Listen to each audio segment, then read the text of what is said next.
There is a new warning about the impact of climate change in one of the areas worst affected by global warming, the Sahel, a region of Africa that covers the gateways into the Sahara Desert. The International Committee of the Red Cross believes that a changing climate combined with Islamic extremism and tribal conflict is creating an explosive combination there. Our chief international correspondent, Lise Doucette, travelled to Mali. She begins in the town of Muggah, rarely visited by journalists, to see how climate change is impacting on daily life. The Sahel, locked in a long war to hold back the desert. It's losing. And now a new enemy, climate change, threatening the world's most vulnerable lands.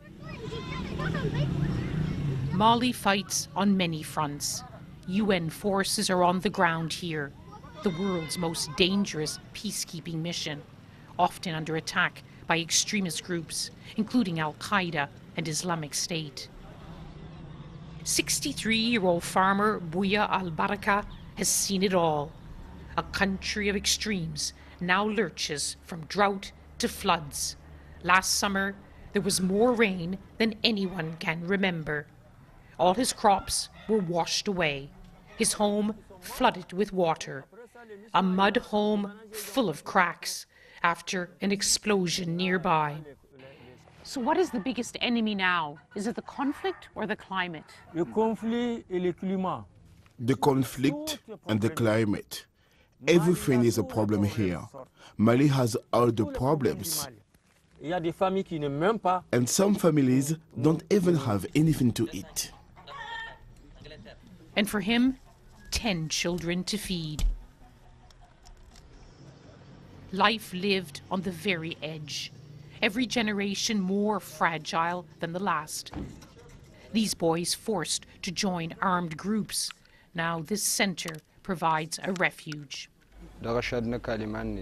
My family fled the violence. I stayed behind to take care of our animals, but there was no rain then, nothing for them to eat. The animals died, one after the other. I had no choice but to join a group with guns. The desert has always dominated life here. People have learned to live with that. But the power of climate change is changing everything and making it much worse. Poverty, extremism, and the conflicts over land and water people need just to survive.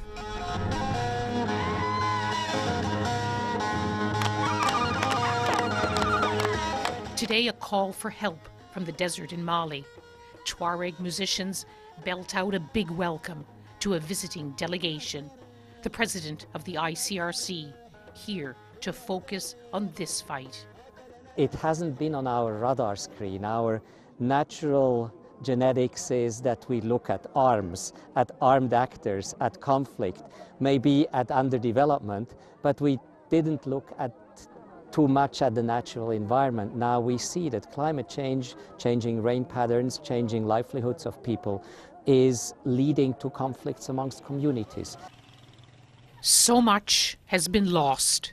This is the Grand Mosque of Timbuktu, the fabled city in the sand. Centuries ago, a city of gold, a cultural capital. 7 years ago, Islamist fighters smashed many of its shrines. And this magnificent mud mosque is still imperiled. This mosque was built in an arid area. It wasn't built to drain so much water. Now there is more and more rain and wind. They threaten this site. There is so much to do. Almost all Malians live off this land, their livestock too. As temperatures rise, resources shrink and conflict grows as time runs out in this largely forgotten corner of our world. Lise Doucette, BBC News, Northern Mali. Well, from the heat and rising temperatures in Mali to the snow of Switzerland and Davos, the World Economic Forum taking place there. Let's talk to Robert Muggah, Director of the research at the Igarapé Institute. Robert, good to see you. You've created this website that shows how climate change and violence is impacting the Sahel. Just take us through this first map that we've got that shows the temperature changes as well from 2005. Right. So this visualization was developed by EarthTime, which is a collaboration at Carnegie Mellon Institute, together with my think tank, Igarapé Institute. And what you see right now is temperature anomalies. You see temperatures above and below the mean temperature. And what we've seen in the Sahel, which is by far the driest part of the world and one experiencing the most rapid climate change, is a deepening of extremes of both dryness and flooding, as your correspondent noted. And right now, the Sahel is experiencing increasing temperatures at about 1.5 times faster than the global average. And by about 2030, it's going to have a temperature rise of between 3 and 5% Celsius. And think about that for a second. This is in a region of the world that has 35 degrees Celsius as its mean temperature. So we're talking about extremes at both ends in terms of dryness and flooding. And Lake Chad is so important to many, many people in terms of its supply of fresh water. What's happening to the lake? So Lake Chad is enormous. It's hard to even conceive. It's about 8% of the entire African continent and has 30 million people who depend on that region, spanning 7 different countries around Chad and Cameroon, Nigeria, and Niger, on water to survive.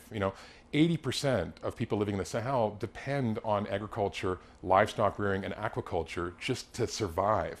And over the last 40 years, it's lost 90% of its surface water cover.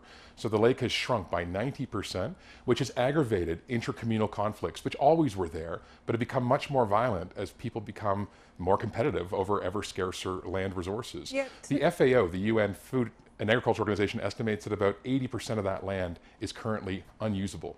Briefly, Robert, tell us more about that, about the spread of organised violence and the criminality in the region that must be exacerbating the problem.